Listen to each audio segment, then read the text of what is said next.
एक बहुत महत्वपूर्ण होता है। अब तक जो मुझे जानकारी दी गई है उस हिसाब से पिछले 10 वर्ष में जो पानी का भंडार हुआ है इस बार वो करीब करीब 3 गुना हुआ है, जिसका आने वाले दिनों में भी देश के अर्थतंत्र को बहुत लाभ होगा। साथियों, ये मॉनसून सत्र राष्ट्र के लिए ये बहुत ही गौरवपूर्ण सत्र है। ये मॉनसून सत्र राष्ट्र के लिए एक अपने आप में विजयोत्सव का रूप है।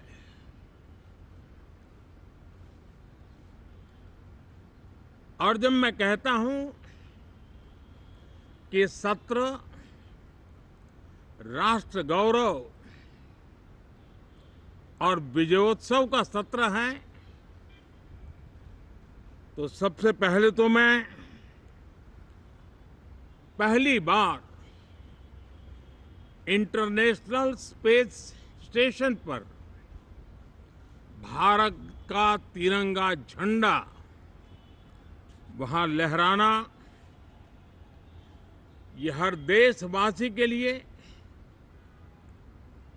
गौरव की पल है। देश में साइंस टेक्नोलॉजी के प्रति, इनोवेशन के प्रति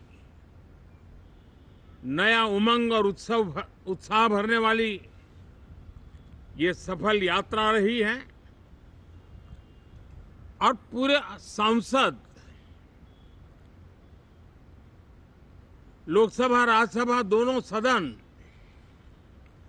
देशवासी जिस गौरव का अनुभव कर रहे हैं उसमें एक स्वर से जुड़ेंगे, एक स्वर से इसका यशगान होगा।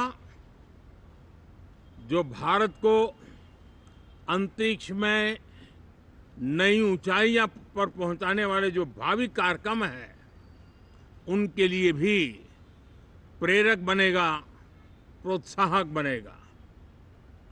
साथियों, ये मॉनसून सत्र एक विजयोत्सव है। पूरी दुनिया ने भारत की सैन्य शक्ति का, भारत के सैन्य के सामर्थ्य का रूप देखा है। ऑपरेशन सिंदूर में भारत की सेना ने जो लक्ष्य निर्धारित किया था 100% अचीव किया। आतंकियों के आकाओं के घर में जाकर के 22 मिनट के भीतर भीतर ऑपरेशन सिंदूर के तहत उसको जमींदोज कर दिया गया। और मैंने बिहार की एक कार्यक्रम में इसकी घोषणा की थी, जो हमारी सैन्य शक्ति ने बहुत ही कम समय में सिद्ध करके दिखा दिया। और इसमें मेड इन इंडिया सैन्य शक्ति का ये नया स्वरूप, इस पर भी दुनिया बहुत आकर्षित हुई है। इन दिनों विश्व के जिन जिन लोगों से मिलना होता है तो भारत के इस मेड इन इंडिया जो औजार तैयार हो रहे हैं उसके प्रति दुनिया का आकर्षण बढ़ रहा है। मुझे विश्वास है कि जब सदन इस विजयोत्सव को एक स्वर में विजय के भाव से इस सत्र के दरमियान उन ओजस्वी तेजस्वी भावनाओं को प्रकट करेगा तो भारत की सैन्य शक्ति को बल मिलेगा, प्रोत्साहन मिलेगा, देशवासियों को प्रेरणा मिलेगी और सैन्य क्षेत्र में जो रिसर्च, इनोवेशन और मैन्युफैक्चरिंग हो रहे हैं,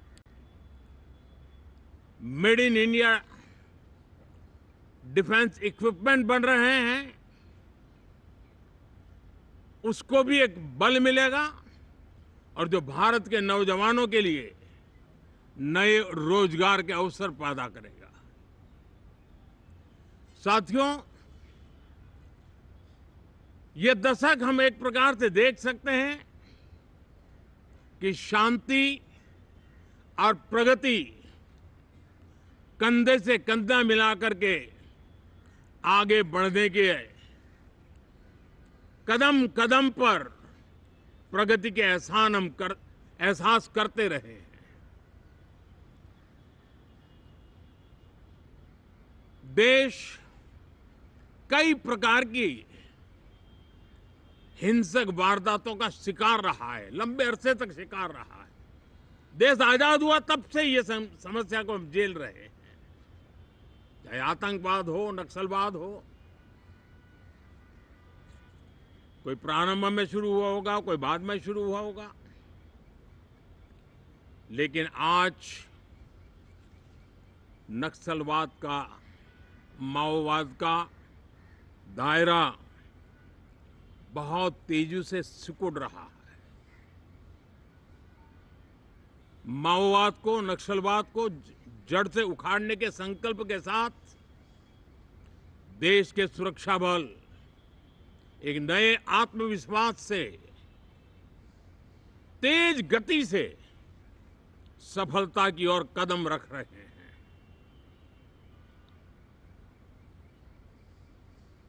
और मैं गर्व से कह सकता हूं,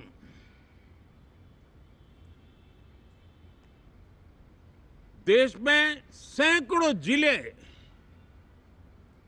नक्सल की चपेट में से निकल करके आज मुक्ति का सांस ले रहे हैं। हमें गर्व है कि बम, बंदूक और पिस्तौल के सामने हमारा देश का संविधान जीत रहा है, हमारे देश का संविधान विजयी हो रहा है। देश के उज्जवल भविष्य के लिए साफ दिख रहा है कि कल तक जो रेड कॉरिडोर थे वो आज ग्रीन ग्रोथ जोन में परिवर्तित होते नजर आ रहे हैं। साथियों, एक के बाद ऐसी घटनाएं देशभक्ति के लिए, देश की भलाई के लिए संसद में पहुंचे हुए हर माननीय सांसद के लिए गौरव का पल है। और संसद के इस सत्र में ये गौरव गान पूरा देश सुनेगा, हर सांसद से सुनेगा, हर दल से सुनेगा। साथियों, आर्थिक क्षेत्र में भी जब 2014 में आप सबने हमें जिम्मेवारी दी, देश फ्रेजाइल 5 की अवस्था से गुजर रहा था। 2014 के पहले वैश्विक अर्थव्यवस्था में हम 10वें नंबर पर थे और आज भारत तेज गति से दुनिया की तीसरे नंबर की अर्थव्यवस्था बनने की दिशा में आगे बढ़ रहा है, दरवाजे पर दस्तक दे रहा है। इन दिनों 25 करोड़ गरीबों का गरीबी से बाहर निकलना, जिसको विश्व की अनेक संस्थाएं सराहना कर रही है। देश में एक जमाना था 2014 के पहले जब महंगाई का दर, इन्फ्लेशन रेट डबल डिजिट में हुआ करता था। आज 2% के आसपास आकर के देश के सामान्य मानव के जीवन में राहत बन गया है, सुविधा बन गया है। लो इन्फ्लेशन के सामने हाई ग्रोथ एक अच्छे विकास यात्रा की दिशा है। साथियों, डिजिटल इंडिया, यूपीआई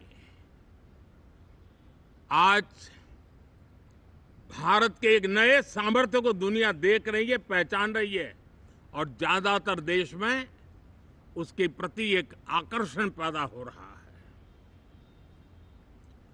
यूपीआई ने फिनटेक की दुनिया में अपने एक नाम कमाया है। रियल टाइम डिजिटल ट्रांजैक्शन दुनिया में सबसे ज्यादा हो रहे हैं। दुनिया में जितने हो रहे हैं, अकेले भारत में उससे ज्यादा हो रहे हैं। साथियों, पिछले दिनों इंटरनेशनल लेबर ऑर्गेनाइजेशन का एक वैश्विक समागम था और उसमें भारत ने बहुत बड़ी ऊंचाई प्राप्त की है। आईएलओ का कहना है कि 90 करोड़ से ज्यादा लोग भारत में अब सोशल सिक्योरिटी के दायरे में हैं। ये अपने आप में एक बहुत बड़ा अचीवमेंट है।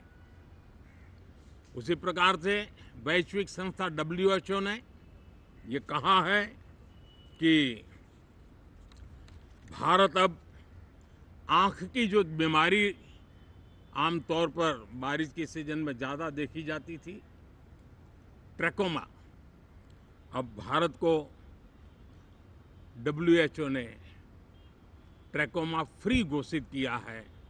तो आरोग्य के क्षेत्र में भी ये अपने आप में एक महत्वपूर्ण भारत के लिए सिद्धि है। साथियों, पहलगाम की क्रूर अत्याचार, नरसंहार, पूरी दुनिया चौंक उठी थी। आतंकवादी और आतंकवादी के आके दुनिया का ध्यान उनकी तरफ केंद्रित हुआ था और उस समय दल हित छोड़ करके देश हित में हमारे ज्यादातर दलों के प्रतिनिधि, ज्यादातर राज्यों के प्रतिनिधि विश्व भ्रमण किया, दुनिया के अनेक देशों में गए और एक स्वर से दुनिया के सामने आतंकवादियों का आका पाकिस्तान को बेनकाब करने का एक बहुत सफल अभियान चलाया। मैं आज राष्ट्रहित में किए गए इस महत्वपूर्ण कार्य के लिए उन सभी सांसदों की सराहना करना चाहता हूं, सभी दलों की सराहना करना चाहता हूं और उसने देश में एक सकारात्मक वातावरण पैदा किया।